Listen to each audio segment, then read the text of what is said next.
Redditors born into a criminal family. How and when did you realize something wasn't quite right? When I was little, my parents grew tomatoes. We had several long greenhouses full of tomato plants behind our house. It wasn't until a few years ago I was talking to my sister and she asked me if I could remember ever eating or even seeing a tomato come from those plants. Maybe they really were tomato plants, but your parents are horrible at gardening. Several long greenhouses of horrible gardening. My great-gramps changed his last name to the one I have now due to a murder he committed way back. All his sons were the scariest old men I've ever been around. My mom has told me some vague stories about how they used to deal with people. Luckily my pops decided to play it straight, but he had his psycho moments too. Hell, his own dad sent him to high school with a monkey wrench to deal with a particular bully. Destroyed this kid's face, I guess. To this day there are folks in town who call my dad Wrench. Edit. Wow. Gotta tell Pop how much the internet likes him. Wrench is an excellent nickname, especially when you earned it. He paid the iron price for it. My dad took off when I was 4, met him again at 15, moved in with him. Turns out he was a massive drug lord using the guise of a computer repair business. Huge mob ties. Had one of my exes tied up in his trunk after he punched me. Great family man, terrible human being. The ex totally deserved it. Agreed 100%. The fact that your dad is that way makes me wonder how you are and the type of men you attracted when younger. About 8 years old, ATF agents kicked in the door of my house, put me, my mother, and my grandmother face down on the floor, and then went into her bedroom, threw everything out of her closet, busted a hole in the wall of the back of her closet, removed something, and then left. I have no idea, but my grandmother was into something. Seriously, no idea if those guys were even really ATF or not, but there was something there. They took it, and nothing more was ever said about it. Also, back when you used to have to pay for long distance, there were multiple calls to Germany on the phone bill every month. Asking about them would be met with, "That's grown-up business, child. Don't stick your nose in unless you want it chopped off." Every other Saturday, a man would come over and give me eclairs, and then he and my grandmother would go to the kitchen and talk. On several occasions, he would come with gifts for me, but I was never allowed to actually have them. Usually it was a doll or stuffed animal of some sort, and even though they were supposedly mine, my grandmother would take them into her room, take the stuffing out, and put new stuffing in before giving them to me. Questions about the eclair man or the toys were also adult business. To this day, I don't know what the hell was going on. So the dude was probably hiding drugs in the toys. Probably. I have no way of knowing for sure. My grandma's been dead for 12 years. If my mother even knows, I doubt she would tell me, and if she did, I couldn't really be sure at any point that she would be telling the truth. So I sort of get to just wonder about the whole thing for the rest of my life. Yeah, probably drugs. Sucks that you won't know for sure. It's a good idea for hiding them though, in an innocent toy meant for a child. Kinda like in 3 Men and a Baby, when they hide the drugs in the baby's diaper, because who would go looking through a child's shit for illegal substances? People who've seen this movie, that's who. Born into a gang-affiliated family, all my aunts and uncles have the 3 dots tats on their wrist bones, and I knew something was off when I asked what it meant and got awkward looks back. Also scary was when I was 3, my mom was watching America's Most Wanted and saw my uncle on the show. Did you get the reward? 3-year-old snitches only need 3-foot deep ditches. Shit, that got seriously dark real quick. Well, not a lot of sunlight 3 feet deep.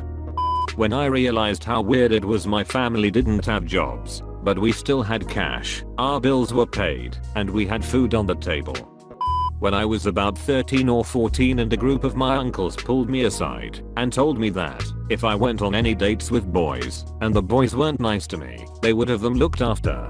I thought it was a joke and laughingly mentioned it to my parents. My parents just went white and looked at each other, and I didn't see the uncles much after that. Sounds like something any good father, brother, cousin, uncle, sibling, etc. would say. Godfather. FDFY. More likely wise guys. When my mom had to go into prostitution to raise enough money to bail out my dad. I don't remember that in the Pokemon storyline. Professor Oak doesn't just hand out free Pikachus. Before you get a Pikachu, he wants a Pikachu. Dem Jigglypuffs. My dad came home with a pretty bad hole in his shoulder and told me to dump rubbing alcohol on it. He said he tripped, but the hospital was too expensive. That and I didn't recognize the truck he came home in. Rubbing alcohol on an open wound. Wow, your dad's a beast. I once got rubbing alcohol on my anus and almost went to the How? Sometimes regular masturbation just isn't enough. Go big or go home. When I was a young child, my brother, William, got convicted with murder. The police, while looking for him, woke our family up in the middle of the night, kicking our door in and dragging him out. My mother woke me up pissed off because they broke our door. Not that he wouldn't be coming back for about 20 years, but that our door was now broken.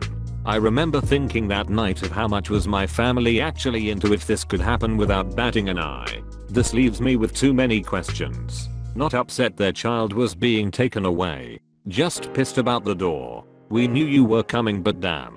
The door? I'm not sure, and I'm not in the psychology field or anything, but this actually doesn't surprise me much. Some people find it difficult to deal with major problems and events directly. She may simply not have wanted to think about the fact that her son just got taken away by the cops, so she focuses her anger on something else, so she doesn't have to think about it, because thinking about it would be too painful.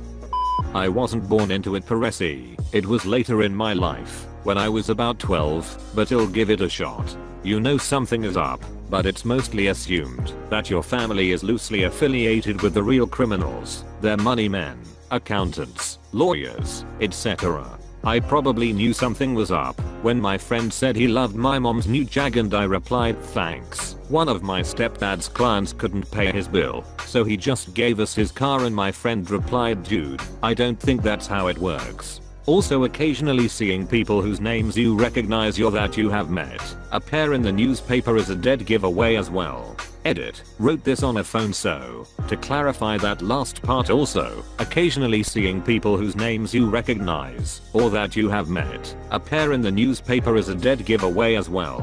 That's legal. It's called collateral. If you want to get a loan for $50,000, you say I'm going to pay you back this loan, or you own my new Jag. Aha. Borrow $300,000. Say if I can't pay you back in a month, you can have my Ferrari. Just bought a new Ferrari with another man's money and drove around for 1 month. Devious. Nothing big, but my father was a drug dealer before we moved. It was an extreme shock to me because he was a highly respected businessman, had a great 6-figure job, and had authority in the workplace. I was 13 maybe. Freshman in high school, just snooping around the attic for no good reason before I left the house to hang out with some friends. I stumbled across this kind of hidden door, so I opened it. There was pounds upon pounds of marijuana and cocaine. I asked my father about it, thinking it was there before we moved in or something. He just said with a stupid grin on his face, "Yeah, I sell that stuff, son." My jaw hit the floor. Are you suffering from cerebral palsy? Do you have a particular affinity for breakfast? It's possible that breakfast may be your one and only job. Do not screw it up. My father, whom I see about every 2 to 3 years, used to visit Anne, would bring 5-6 green things in huge plastic wrap squares. I was about 10 when he offered me $100 to help him clear out a warehouse with hundreds of empty plant pots filled with dirt. The warehouse also had foil covered rooms.